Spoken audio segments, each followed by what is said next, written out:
What's happening, sports fans? We welcome you back to another San Diego Prep Insider. Christian Pedersen, I'm still bad at this. Tommy and Bodie are joining us via Zoom because I'm getting married in 2 weeks and life's becoming hectic. We appreciate you guys sticking around, though.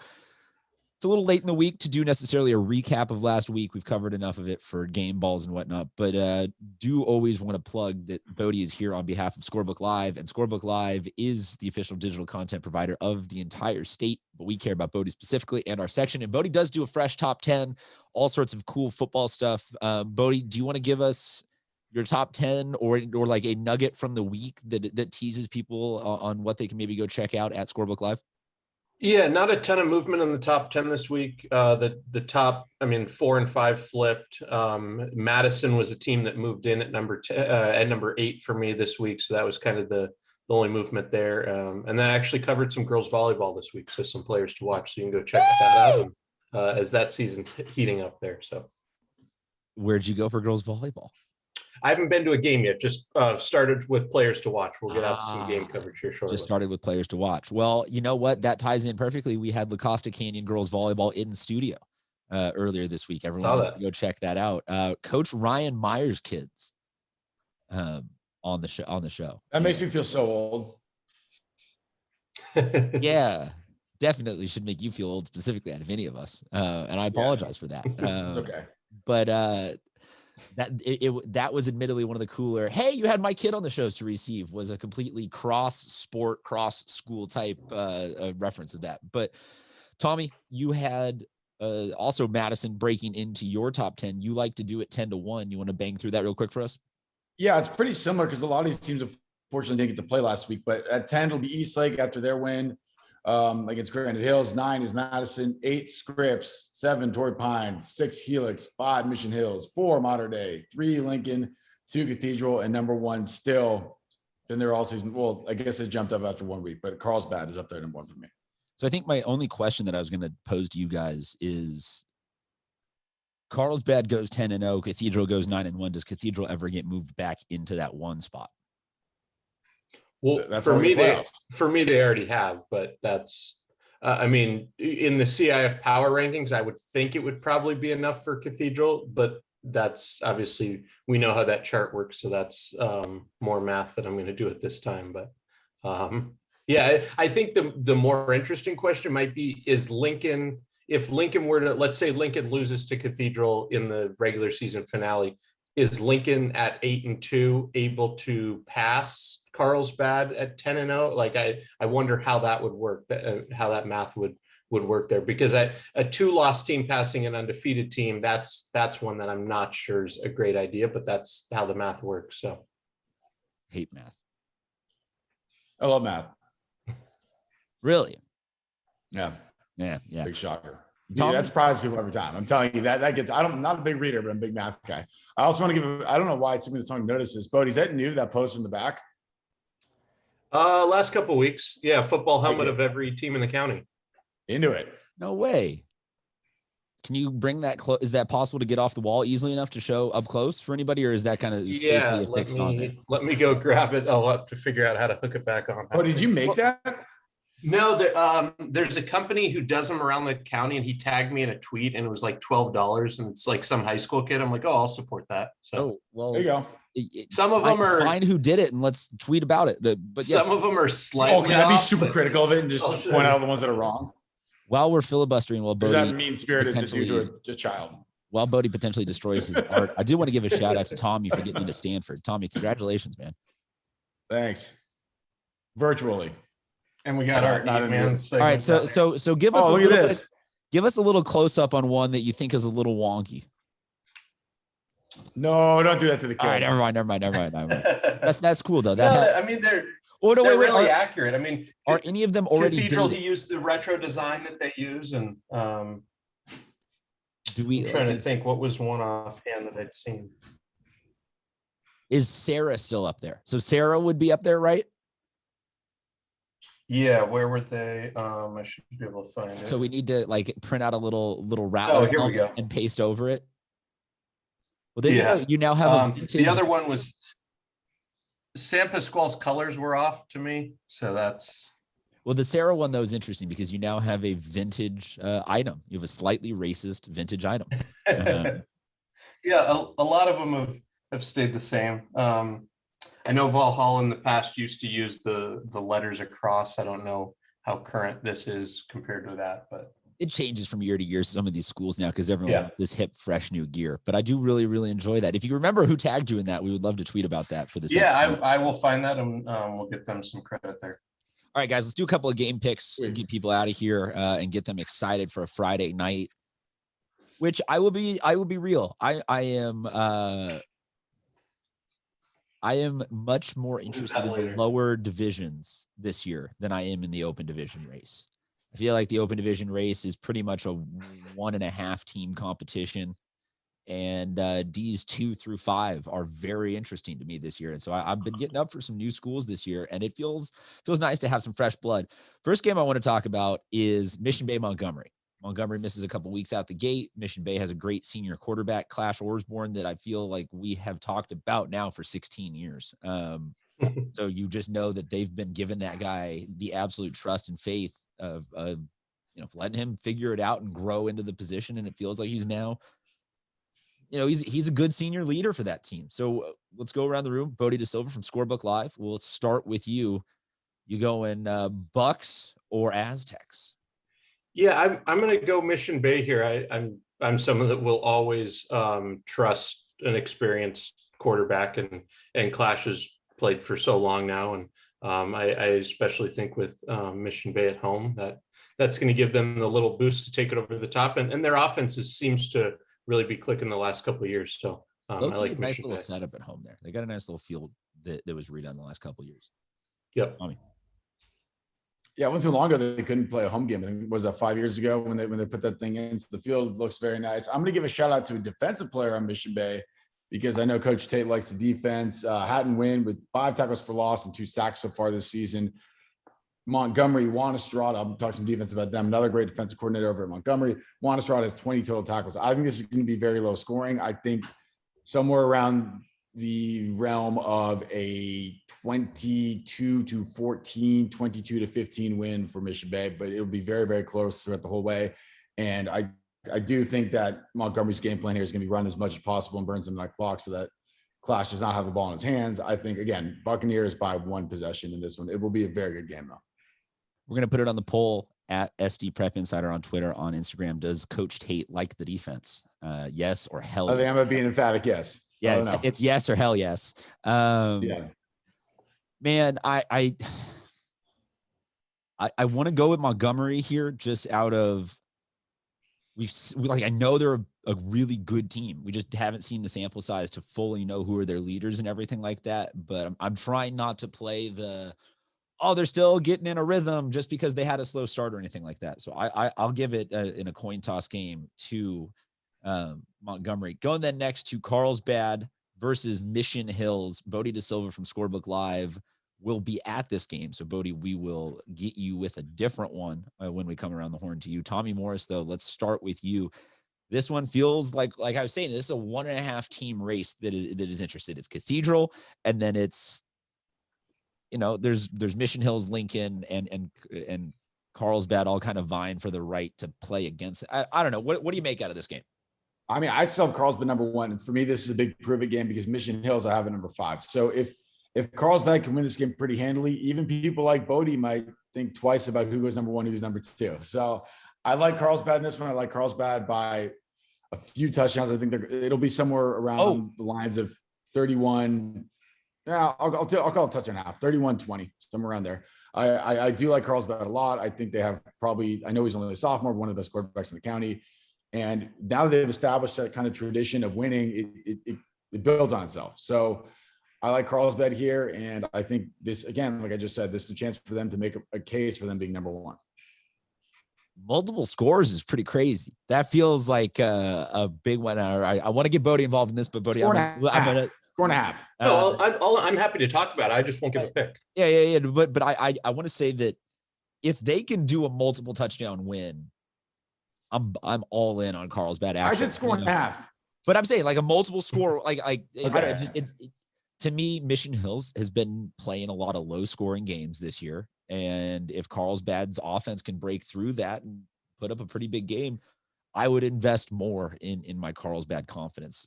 I'll go with the Lancers, but I had them winning by like a field goal or a missed PAT or something, not a missed PAT, but like a 1 to 3 point margin. I do want to know if we should start just doing overs unders, because I know that might be towing the line a little bit as a sports gambling thing, but just in good faith, I feel like some of us approach games from very different points of view. And Tommy, this 155 there, make it easy for you. Yeah, no, I would hammer the under. I would destroy the under. I'd go all in on that. But Tommy is the quarterback whisperer, is ever the confident human being here. Bodie, give me 30 seconds to filibuster while I find you a game. So this one, the winner to me clearly has a big advantage as they go ahead and lead. They're each 1-0 after starting off with wins last week. Mission Hills, it was really impressive to me because I'd seen them the prior week. Lincoln really handled them. And they stepped up in their first league game and took down La Costa Canyon 41-0. And that was a surprise because I know in La Costa's 2 losses previously, they'd held Tesoro to 13, they'd held San Clemente to 13 in really low scoring games. So to have Mission Hills put up 41 tells me something in that week after Lincoln may have switched around. They found something that's clicking. I know they lost their running back to injury in week 1. So I think this game's coming at the perfect time for Mission Hills, but Carlsbad I have ranked higher, and they will have to go on the road. So this is definitely to me the Avocado League preview for who's really the champion there. Bodie, your assignment for this game to pick wise though is Point Loma Olympian. Point Loma and Olympian. So Point Loma has been a pretty big surprise to me so far. I know they only have the 1 win, but we know what happened to them last season, and to come in and they've been competitive every week. A 5-point loss to Ramona, 10-point to Central, touchdown to a really good La Jolla team. So they finally were able to grab their first win over Patrick Henry. I think they'll keep it up this week. They've got Olympian who comes in winless. So I do like Point Loma in that one. And as they go ahead, I think there's a couple other chances for Point Loma to get wins along the way. Obviously, that game against Scripps Ranch will be really difficult. That's one I've circled. Maybe get out to that one because I haven't seen either of these teams yet. But I do like Point Loma to pick up their second straight win this week.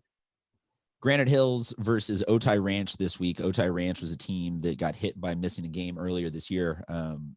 So we don't have a full understanding of how good they are, but we always like them on this show. Granite Hills, I was all in on the first couple of weeks. They came back down to earth a little bit, but still, it feels like 2 really good teams. I have Otay taking this one. Tommy? Yeah, so Otay, kind of a unique situation here. They haven't played in about a month because they had a game canceled, and I think they had a scheduled bye week or something. So they've literally not played at all this month. So this is their first September game. We'll try to remind you some of the kids. Jake Baca, 171 receiving yards and touchdown so far this season. Granite Hills has the best running back, one of the best running backs in the county, maybe the best running back for his grade, in Joaquin Thomas. I was a little worried that Granite struggled with the East Lake last week. I had them ranked a little bit higher than that, but I mean, Otay's no joke. Otay did beat Madison. We haven't seen, again, what scares me is I haven't seen them in a while, but that just means they're fresh to me. So I like Otay as well, but this will be a very, very close one. I think it'll be played both teams will have scores in the mid-20s. But I like Otay. Hammer the over. Bodie De Silva. Yeah, a lot like what Tommy was saying, and you liking Granite earlier in the year, and they picked up a really good win over Poway to start the year, and then crushed Valhalla. But since then, I don't know what switched. Obviously, Madison and Eastlake are 2 teams that I have in the top 10, so those aren't bad losses. But what Eastlake did was especially surprising. So despite the layoff for Otay here, I'm gonna take Otay. I just trust them more at home here, and like what Tommy said, I think it'll be even lower scoring. I think maybe the first team to get to 20 wins this game. I think it'll be something really low scoring, and it's going to be tough. I know Joaquin Thomas is great on the ground, but I think Otay's up ready for the challenge. 2 more games to get through real quick before we get you guys out of here. Orange Glen versus Parker is our smaller school game of the day. I like Parker this year. They're a senior heavy team, and Stephen Cooper's yoked. Bodie? That's pretty simple analysis that I can't really argue with there. I'm going to go with Orange Glen. I know they've only had their 2 games so far, but they've put up 42 and 45 in these 2 games. And I just really trust the offense. It's kind of a carryover of what they were able to show during the spring season with quarterback Dennis Andrew. And obviously they have Malachi Keels at receiver, but it's not just him. There's Jonathan Littlejohn, even has 4 touchdowns this year. So I just think their passing attack is going to be really tough to slow down. Close game, but I like Orange Glen. Tommy? I like Orange Glen too. Malachi Keels, you mentioned him. He is a very, very underrated player, kind of exploded onto the scene in that mini season we had in the spring. 221 yards and 3 touchdowns so far. Francis Parker has some good athletes on their team too. Chris Williams, a 3-sport guy, is probably going to be tasked with having to cover him. I think he will do his best. You can't totally neutralize Malachi, but I think this will be a very, very, very good matchup for him. One of the toughest he'll face this season. Chris Williams, like I said, fantastic not only 3-sport player, but 2-way player. So see him on offense with Francis Parker. I think Francis Parker is about 1 year away. I think next year, these are the games they're going to win, but I think they're about 1 year away from it. So I like Orange Glen. Last game, Patrick Henry, Bonita Vista. Bodie? Yeah, Patrick Henry's coming off the loss to Point Loma, but you look at their schedule and their 2 wins, they've blown out their opponents, and their 2 losses are Point Loma last week, and then on the road against a really good Mount Carmel team, in my opinion, a team that I've moved now into my top 10. So I like Patrick Henry to go on the road and get a win here, and then they will get started in league next week. Tommy Morris? I think this will be a very close game. Big kind of confidence boost for Bonita Vista last week, going all the way up to Norwalk, which for those who don't know, that is somewhere in between like LA and Anaheim, somewhere in the middle there. Another kid I want to mention, Dante Scott, 109 yards receiving, 3 touchdowns last week. 2 of them were huge. I watched the highlights. It was basically like they just lobbed him the ball, basically. Went up and got him. Another one was on a tunnel screen, and he just took the ball and ran. So very good athlete there. They've got an extremely well-coached defense. Anthony Joplin, the defensive coordinator, comes from the same league as Patrick Henry. So this is not going to be one of those ones where we haven't seen him in a while because he's had to prepare for them before. So this will be a very, very close game. I do think Patrick Henry will come up on top, but I think it will take them a while to get used to Bonita Vista. I think it's slow start, and they'll probably get the hang of it towards the second half. But I like Patrick Henry in a tight one. Bonita Vista is a team that's going to be very hard to read. I think they might be one of those best 5-5 teams in the county by the end of the year. Like really big play potential, really good team, just loses a couple games that, footballs aren't round. Things bounce weird ways. You have a couple tough days. I'll take Patrick Henry, though, by an edge. They just have a lot of weapons, like you said, Bodie. They've been blown. When they win, they blow people out. And I don't think that that's something that's flukish. If you guys don't mind sticking around 2 more minutes, I had a thing pop into my head about a discussion that I was having on Friday night with some of the Bishop's coaching staff for their football team. They claim, multiple people on their team claim that if we organize a 7-on-7 league amongst all the high school football coaching staffs, that Bishop's coaching staff feels hands down that they would run away with it. Like no competition whatsoever, that the Bishop's coaching staff would be the best 7-on-7 football team in the county. Your thoughts, guys? Who's going to throw the ball? They have Joey Moreno throwing it with Moses Mooney and Donnell Pumphrey running most of their routes. It's pretty receiving core. Yeah.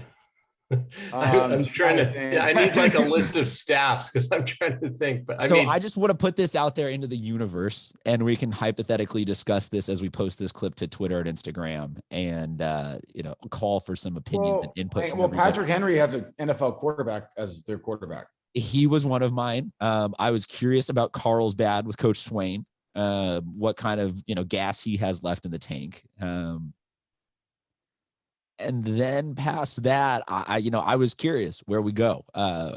Because, Donnell Pumphrey and Moses Mooney is a dangerous combo of wide receivers, hypothetically. NFL player and a college player, so that's kind of tough. And like when I say college player, I mean a guy who could probably play in college right now, not just like a guy who should be playing in college right now. Yes, should be playing absolutely. in college right now. Moses Mooney. I don't think they have a quarterback. But okay. So that's what I would say is think on it for a week. Bodie trying to come up with some ideas. Tommy, I'm sure that you're confident in UC's ability just because you're involved. You like your shot as a you'd be the dominant wide receiver. Yes. for UC's coaching team? I don't know. I don't know. I don't know what I'd play. I'd just be out there. Just be roving around. Just athlete. I probably have to, as one of the younger guys, I guess I would probably have to play both ways. I think. Well, yeah, we're taking age into account rather than just overall ability at one point. Yeah, that's none of these people. It's people in their current iterations. Like, okay, this is not at their primes. That changes like others that were good 30, 40 years ago. Yeah, I just think you pick the youngest staff, and then that's probably the winner. I don't think there's really any more rhyme or reason. The older guys just would end up. I mean, I'm already getting into that. I'm an older guy now thing. So I don't know. Dude, you're 31. I don't know. I don't know if I can play a full game. Yeah, them at their peaks is a whole different conversation, because I'm assuming that then Lincoln with Day becomes an immediate threat because he was one of the better wide receivers out of San Diego in the current batch of people coaching. I don't know, man. We'll leave this up to Twitter. Help us. Those Bishop out. Guys are pretty young. I think they might have a claim to that. But I mean, if it was just Pumphrey, I would say that ultimately teams could lock him somewhat down. No way. That might be blasphemy. How old is he? 25? No way. There's no way. There's no way that anyone. There's no way. I think you don't think putting 2 or 3 dudes on him, you could eventually. Yeah, but in 7-on-7, you can't waste 2 or 3 dudes. There's just no way. I really don't think so. If it was tackle football, Francis Parker might have an argument, but maybe I might need to backtrack and change my astute analysis, as Bodie called it. Maybe Francis Parker is just giving out small shirts to their coaching staff, but yeah, man, something about that, just like that, intimidates me on the sideline. If I was on the other sideline, being like, I don't know if I want to beat this guy. Well, I was going to say at Torrey Pines, they've got former MVP Brian Sipe on staff, but that's if we're taking current age throwing passes versus other guys. So it's or Dwayne Bickett, a 12-year linebacker, but I'm not sure he still wants to crush guys across the middle. Like how you have a linebacker being crushing people in a 7-on-7 tournament. Just out there, just throwing. Is Quinn still on staff at Cathedral? Yes. That's another guy we want to play tackle football. Yeah, I mean, he always looks like he can still play. Yeah. Bishop's thing was not tackle. Their thing was a 7-on-7 touch type setup, maybe flag at the most aggressive. They actually, as much as I want to say they wouldn't. I mean, I would take that challenge on. I would gladly.